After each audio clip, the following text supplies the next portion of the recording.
How's it going, everybody? This would be, I guess you could say, the official episode one of the T52 Films podcast. Now, before I was gonna do these in vlogs, but it was time constraining, and right now, I mean, I'm in the process of editing like a lot of stuff. There's a lot of stuff that we filmed this year and last year that's gonna be premiering next year. So that, and also I'm writing a new series. Really shouldn't say new. It's a continued series of the Dreamweaver Chronicles I did a couple of years ago, and I really like doing those. But that we'll get into that later. But this is episode number one of the 22 Films podcast, and let's go to our first subject.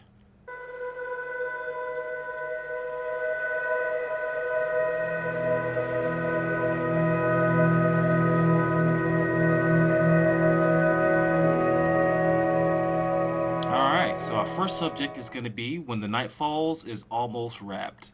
This series that we filmed a little bit, yeah, it would be this year. Yeah, it was this year. Man, you can tell that I got a lot going on. But yeah, we filmed the series this year. We filmed 8 episodes. It's a 9 episode series, so we're finally next year going to be getting to episode 8, even though we did film episode 9.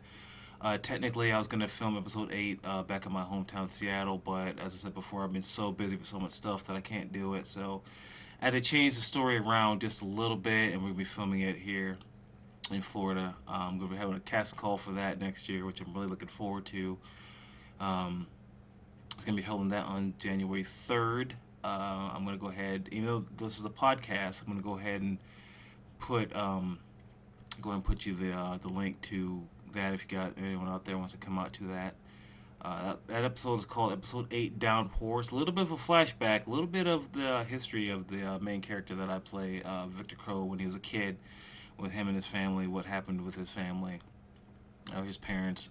So I'm really looking forward to casting for that because we're getting a lot of good talent, and B, filming that because I like some of the locations that we're getting for that. And I really like the story. I like the rewrite of that, so I'm looking forward to getting that out there to all you guys.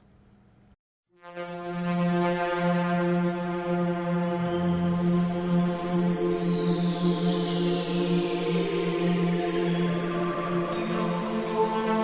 right, now we're going on to the second subject, I should say, would be The Night Shift, Book 1 and Book 2, premiering possibly late January and February.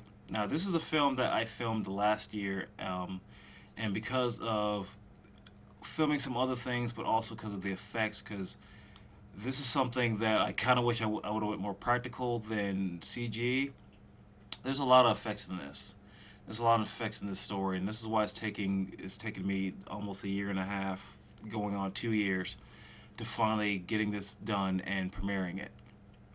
It's a great story about hunters and vampires and werewolves and succubi and demons and all that stuff. It's an it's an action drama. That's the best way I can describe it. And I split it into two because to do it the way it originally would have been, it would have been like Kill Bill would have been how originally Kill Bill was. It would have been 4 hours. And I know no one wants to. No, doesn't matter how much action and drama is going. I know no one wants to sit down for that. So that was someone on Facebook just chiming in while I'm doing this. But anyway, um, so I split it up into two. We got everything done. I'm really surprised that we got everything done as much as we did, which was awesome. And I'm really looking forward to premiering this finally. Book one, which is the first half, hopefully late January, and book two in February sometime. Hopefully, definitely knocking on wood that happens. And because I know the cast has been asking for a long time, like when we get to see it, when we get the premiere, people want to see it. We got family wants to see it, so I know my family wants to see it too.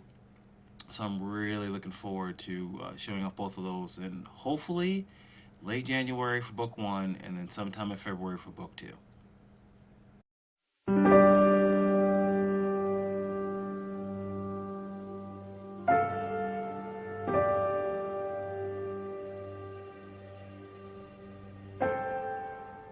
All right, so we're going on to our next subject, which is Safe Haven, premiering in March, but some makeup shoots will be needed. Safe Haven is a horror film that when I was younger, probably in high school, that I wrote and I always wanted to make. But of course, I didn't have the funds, the equipment, or the locations for it. And then that came into fruition this year, and the cast that we got was just phenomenal. I love the cast that we got. I love the performances. Um, Even like I wouldn't say extras. My actors who came in and played Reavers were awesome. So this is a horror drama. Yes, there's horror implements in it definitely because of all the stuff, all the scary stuff going into it. But there's a lot of drama into it, and it's a really messed up story. As one of my actresses, Michelle, could tell you, and she can't wait for that to premiere. It's a pretty effed up story. We did a prequel to it called Sweet Child of Mine, which is going to be available on DVD and Blu-ray pretty soon. Which can't wait to start getting some of our stuff out there because I know everybody's been clamoring for it. And it was a pretty nice prequel, but I know like the younger girl Haley and her dad and her family was like, man, can't wait to see where the story goes. I'm like, I don't know about that. 'Cause it's one of the, man, it's an effed up story, and it's definitely one of the darker characters I've played. He's dark, man. Just the story and everything. It's one of the darker stories that I wrote, and I can't believe that actually got that made. And but anyway, I know it's coming. I'm gonna start on that the minute I finish the Night Shift book 1, book 2, and I know there's gonna have to be some, I would say, makeup shoots, but I'll probably say some additional shoots, just to add some little things to it. Like there's I know we're gonna need some families and just some extras for a scene where like a siren's going off and everybody needs to run and go into the house because they know, as the story goes, if you don't want to get caught past the curfew, you can't afford it. That's the kind of little bit of story. But anyway, I'm really looking forward to showing that in March, and I'm looking forward to probably sometime in January doing some makeup shoots to help fill out the story of certain spots that need to be filled.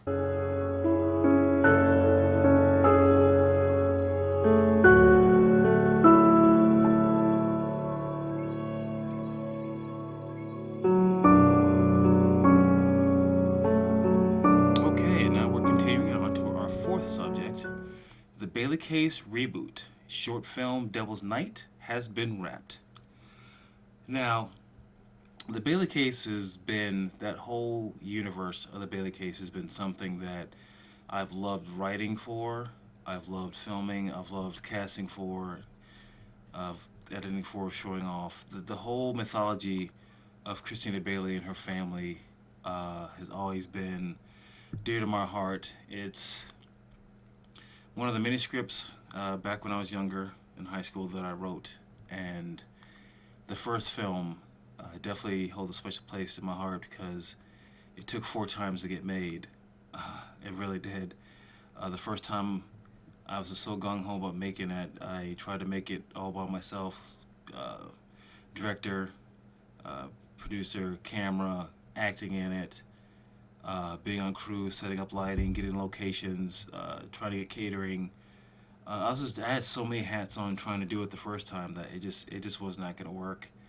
I just knew it. I'm just like, this isn't gonna work, man. I'm stressing myself out. I know I'm stressing out the cast, and so I just decided just to just put it on hold. Not like cancel or pull the plug. Just like let's put it on hold. Let's do some other things. Just get, because a lot of stuff I learned on sets.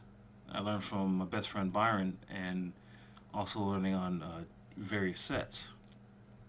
So I was just like, let's get some of the start small. Let's get some short films going. Start that route instead of starting to be our first thing that we're doing be a feature film. Um, so I did that. Did a couple of short films. Did a web series, Stories of the Paranormal. Um, did some more shorts. Then did another feature, not the Baylor Case, but I did a feature film called Kindred. That was a lot of fun.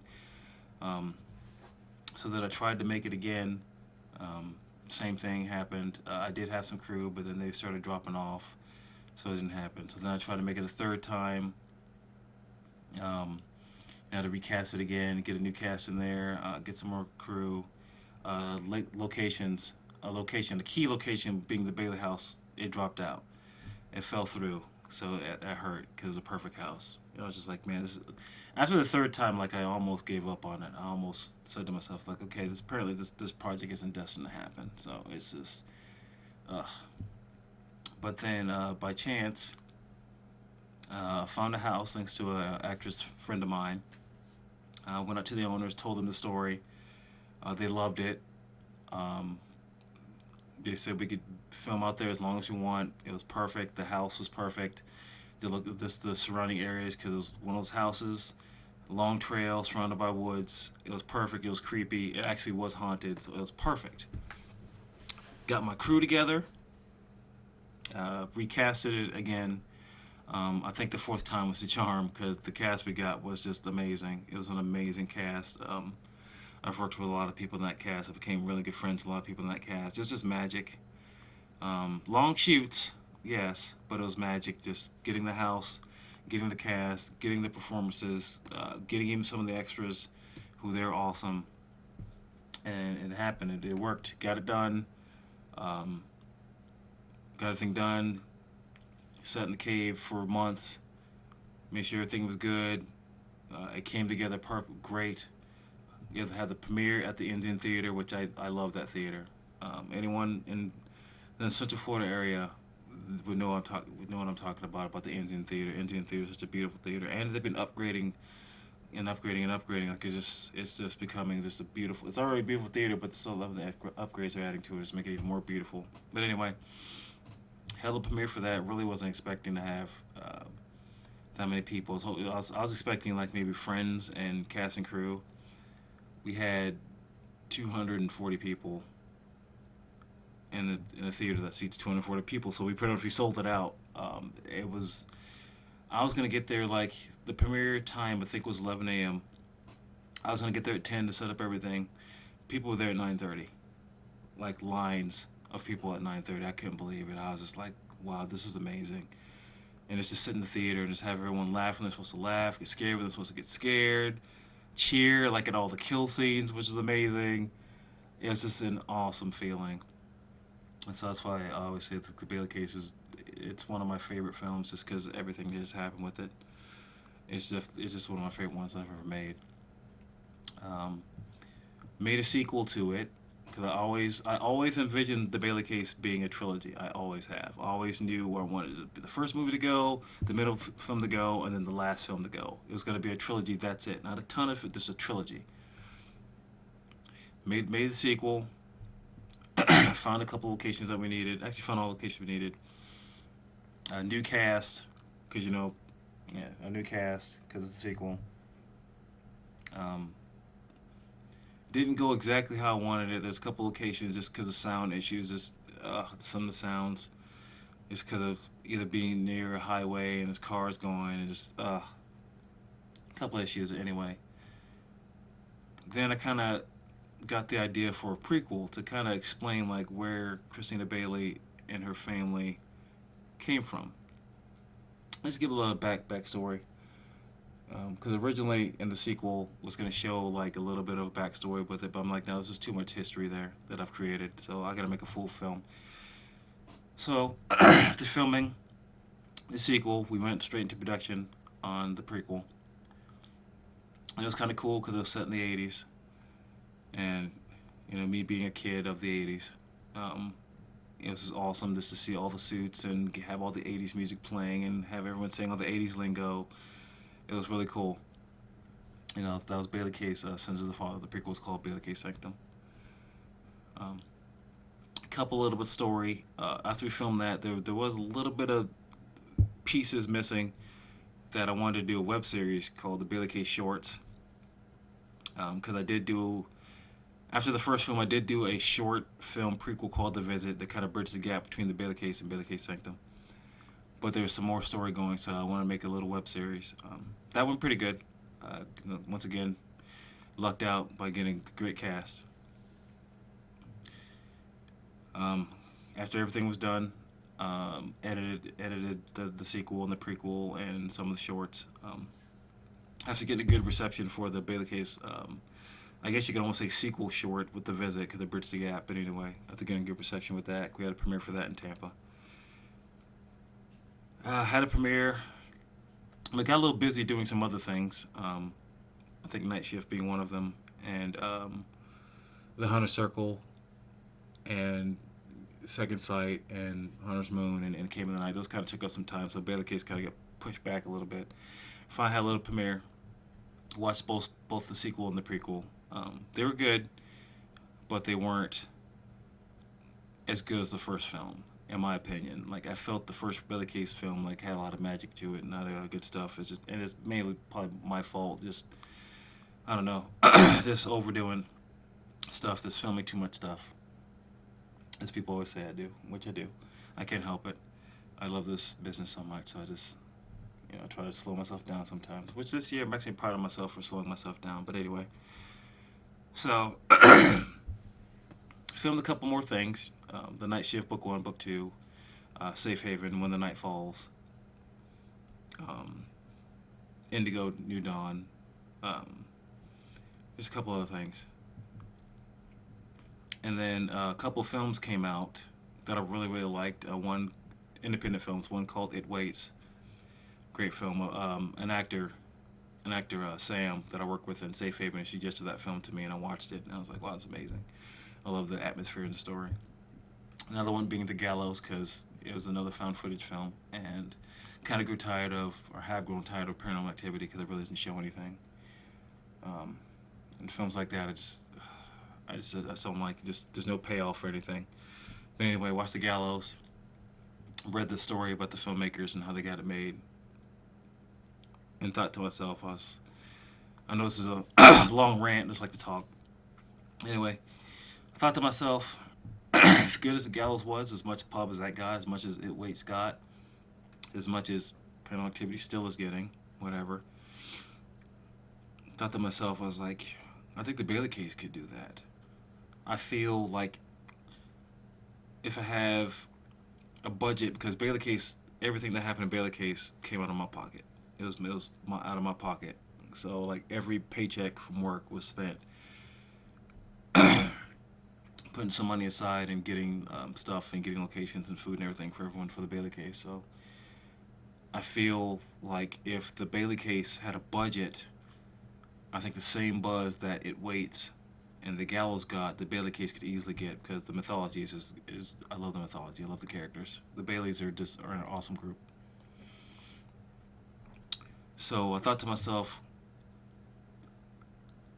I can't do the third film, and mainly because a good friend of mine who originally played Victor Bailey, JJ's not feeling well, so I can't do a third film.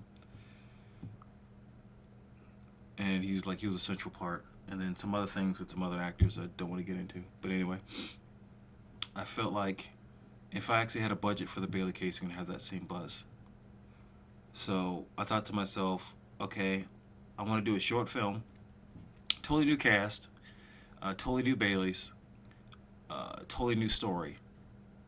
Well, I shouldn't say new story, because the original story for Baylor Case is something I wanted to do, but then once we did it the fourth time, I changed it completely to something new. When we did it, finally got it done. But now I'm going back to the original story, because I really did like the original story. And upgraded it a lot, of course, because it was a 90s script, so I did update it to now. Anyway, got everyone together, did a short film called Baylor Case Devil's Night. Takes place on Halloween. It was a really cool Halloween short film, kind of to reintroduce yourselves, reintroduce everyone to the Baileys, and reintroduce everyone back to the old mythology of the Baylor Case. I was going to film that. It was fun. Love the cast. Love the crew that we got. Love the location. It's not going to be the primary location if we do it again, but I liked it. Definitely thanks to Angie out there for letting us use her house. Use the short film as a promo to introduce everyone, and use that to start an Indiegogo campaign to get some funding for the Baylor Case, because I finished the original script, updated it, till now times, and I freaking love it, and I feel like it could be a special horror film that can really show that there is a lot of talent here in Florida, which I feel there is a lot of talent and locations here in Florida. So hopefully next year I'm going to premiere that for the cast and possibly some fans and just moviegoers and see if we can raise some money, help raise a little bit of the money there. Uh, then after that's done, start an Indiegogo campaign to where we can hopefully get the money that we need to make Baylor Case what I feel that it could be.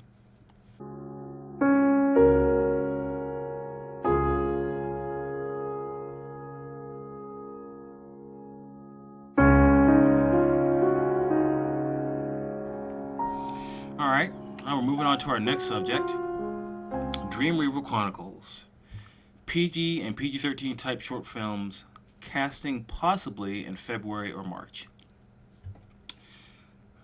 Now, a couple of years ago, because at the time I was doing just paranormal films and horror films and thrillers, people thought that that's all that I like to do. I mean, those genres are my top genres because that's what I was born with and raised with, and that's what I like the most. I mean, those are the most things that I watch. Those are the most things I love writing and most doing. But I do like other films. I do like dramas. If you look at a lot of my horror films and paranormal films and thriller films, there's a lot of drama in there because I like drama. I like drama.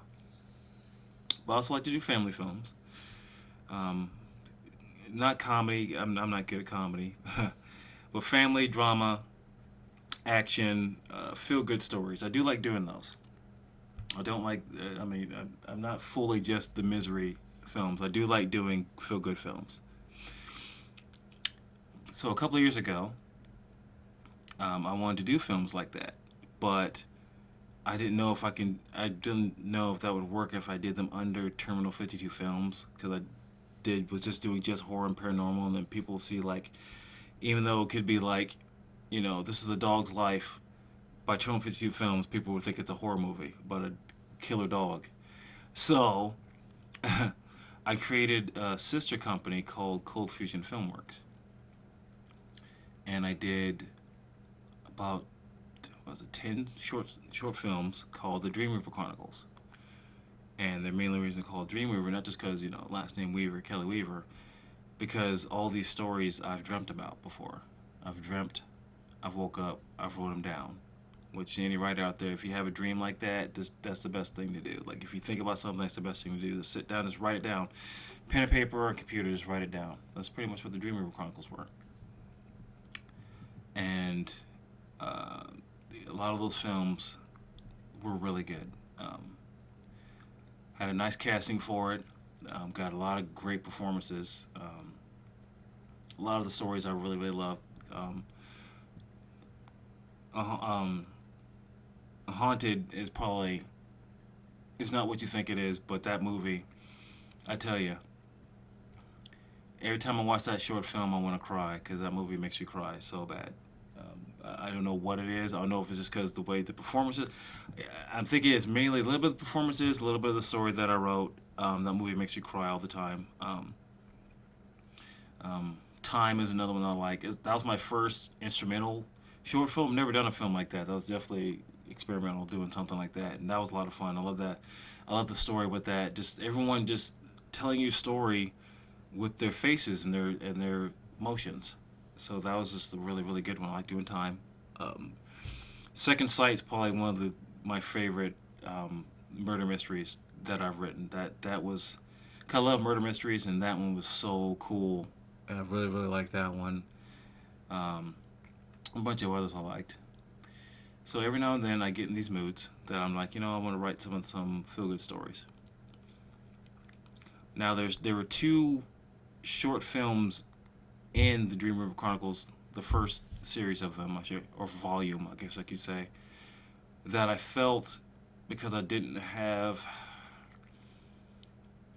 the equipment that I wanted, and I don't know, I just wasn't thinking clearly how I wanted it to be shot, what shots I wanted and whatnot, that I've always felt like, man, I want to redo those. I really want to redo those because I like the stories of those. So those two stories I've added to the new, I guess you could say, Volume 2 of Dreamweaver Chronicles. There's another story in Stories of the Paranormal that I like called Date Night. That was a really cool, kind of felt out of place because Stories of the Paranormal had like a bunch of scary stuff, and this one was And some serious stuff was another feel good kind of thing, sorta. So I'm adding that to it called Date Night. Um, oh, there's another story that was really well received. That was probably the first film that I had in a film festival, which was awesome. It's called The Lesson. Fans who have seen that have always asked me. Have always asked me like, "Are you gonna make a sequel to that? Are you gonna make a sequel to that?" 'Cause I liked how that was. I loved the message in that. So I've always had an idea for what I wanted this, if I ever did do a sequel, to be. So now I get a chance to do that with The Lesson too. So that's gonna be really cool. Um, with this second volume, I was gonna do maybe 9 stories, but then of course, the 2 more stories came to my mind, so now it's gonna be 11 stories. I don't know the way it's going. I might think of another one to make it even 12, because I don't know, it's like even numbers maybe. That's just horror stuff. Then it's 13. um, but we're hoping to possibly be casting for that in February, March. It depends how the editing goes, because like I said, I got a lot of stuff to edit. I got a lot of stuff to edit. A lot of stuff is on the backlist of this needs to be done. So it depends. I'm thinking more so March than February, and then we'll probably start filming in April, May, possibly. Um, the cool thing I like about the Dreamweaver Chronicles is that all the actors who are going out for it, they can go for more than one role, and they can be cast in more than one role. So it kind of gives them, because each story is different. Each story is like a different genre, a different setting, different characters. So it's gonna be a lot of fun to not only myself, because yes, I like to direct, yes, I like to act, to write, but I like to act more so. So it's gonna be fun playing a lot of these different characters, and um, kind of confused people a little bit because I had Terminal 52 Films and then I had Cold Fusion Filmworks. I really confused people with that. It's like, do you own that company? Is that your company? So what I'm gonna do is, or what I'm gonna do from now on now is kind of do what the Lionsgate does. They have 2 different logos for whatever films they got. Like if it's like a feel good, like drama, action, whatnot, they have their one logo, with the door opening, it's into the clouds. And of course, if it's horror, they have like all the metal and like it's fire and it's looking evil. So that's what I'm gonna be doing from now on. Um, there's gonna be no more Cold Fusion Filmworks. That that ends today. That's gonna be closing. So I'm gonna close that Facebook page, and that story, that book is closed. There's gonna be no more. It's gonna be strictly Terminal 52 Films. But there's going to be 2 different logos, because Terminal 52 Films Terminal could be 2 things. Terminal could be terminal illness, or terminal could be a terminal train terminal. So it's always going to be Terminal 52 Films. There's going to be the 2 different logos. That's going to be to let you know what type of story it's going to be. If it has a logo that kind of has a train station in it, then it's going to be a lighthearted PG-13. If it has the bloody hand, that's R, man. That's R and messed up horror stories.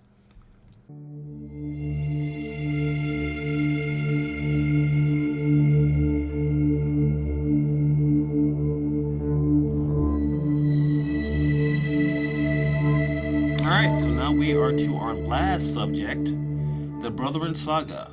Films, possible web series, and possible books. The Brotheren was the first thing that I've ever written. That was my first script that I've ever written, and you can kind of tell that's my first script because it was 198 pages. That's a long Lord of the Rings Hobbit. Like, that's long. That was the first thing I've ever written, though, was The Brotheren. That was the first thing, and because I've always been a fan of vampires. Like, that whole universe I've always been a fan of. Always. Since picking up my first Blade book to reading the Vampire Chronicles, I've always been a fan of vampires. So when I sat down and just created this world, this universe, and created all these different characters, it's just like I just couldn't stop writing. Like, I created 2 films, like I created 2 sequels.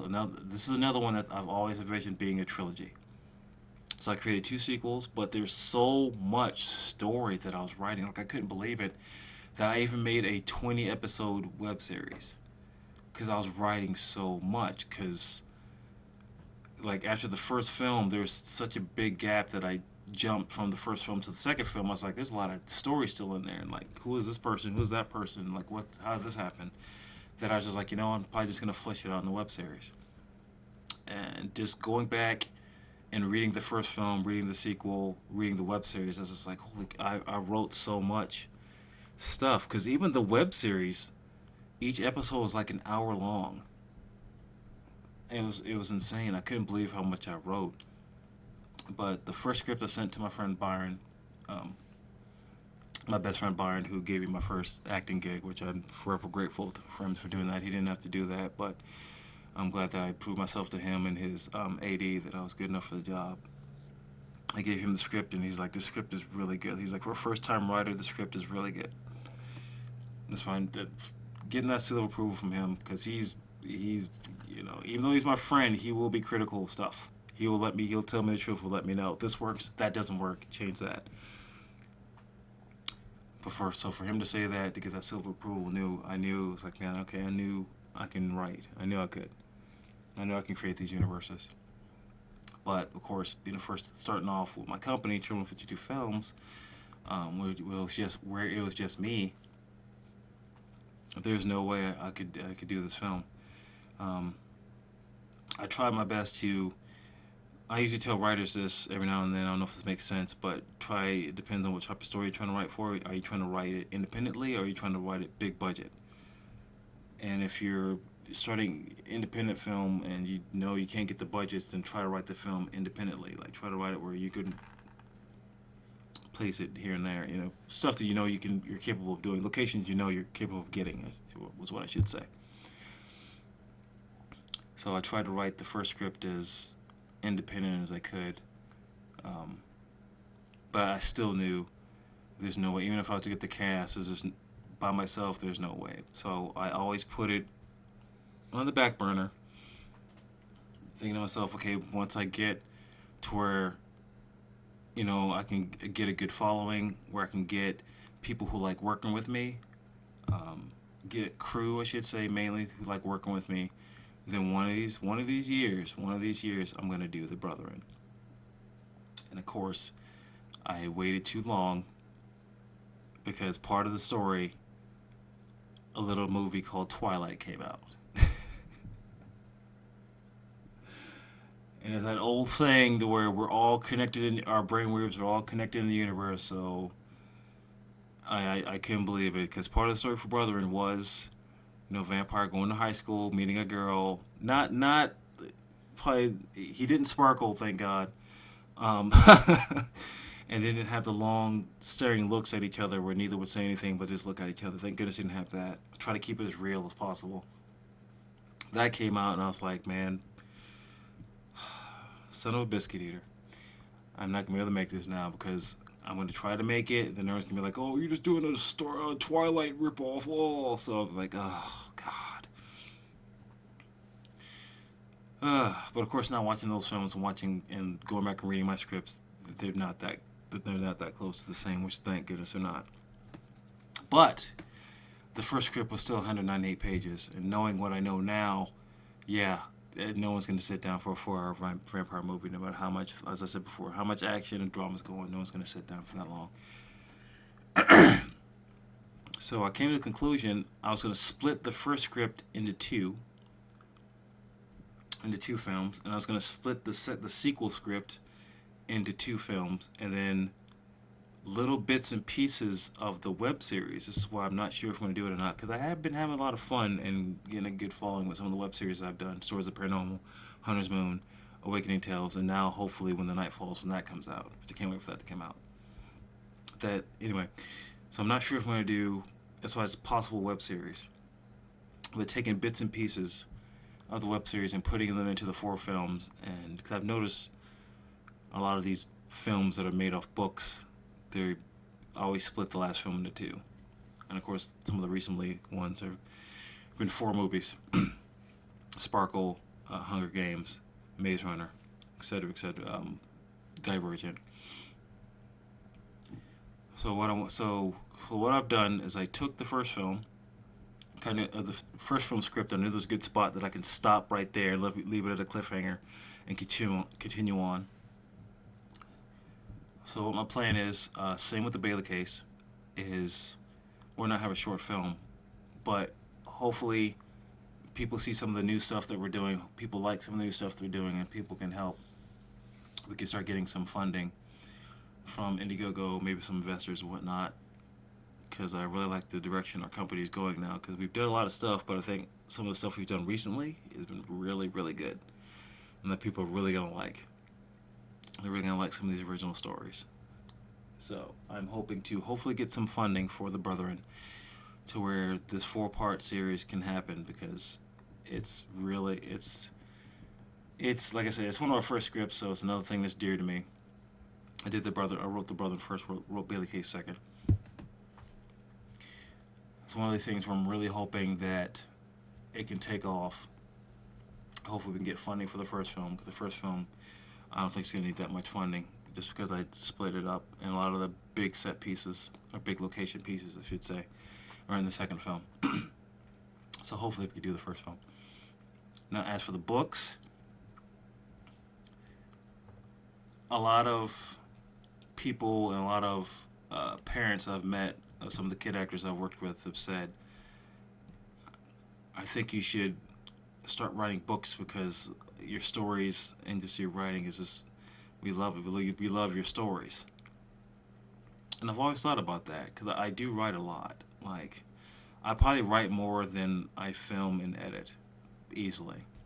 There's a lot of stories that I have that I just have either in my head or on my computer. And I've always thought about that. And this story in particular, I feel, because after reading, like I said before, the first script and the second script and the web series, the web series alone, I think, could be 3 or 4 books, because there's so much story to them. And a lot of the stuff I know is going to be hard to do if you do get, even if you do get a budget for the first film. It's going to be a lot to do this web series. But there's so much story I don't want to leave out. There's so much history. And I was talking with a good friend of mine who just had her book published, and she's giving me some info, where to go, how to get it published, where to get an editor to look over the script and help edit what needs to be edited, and get it out there.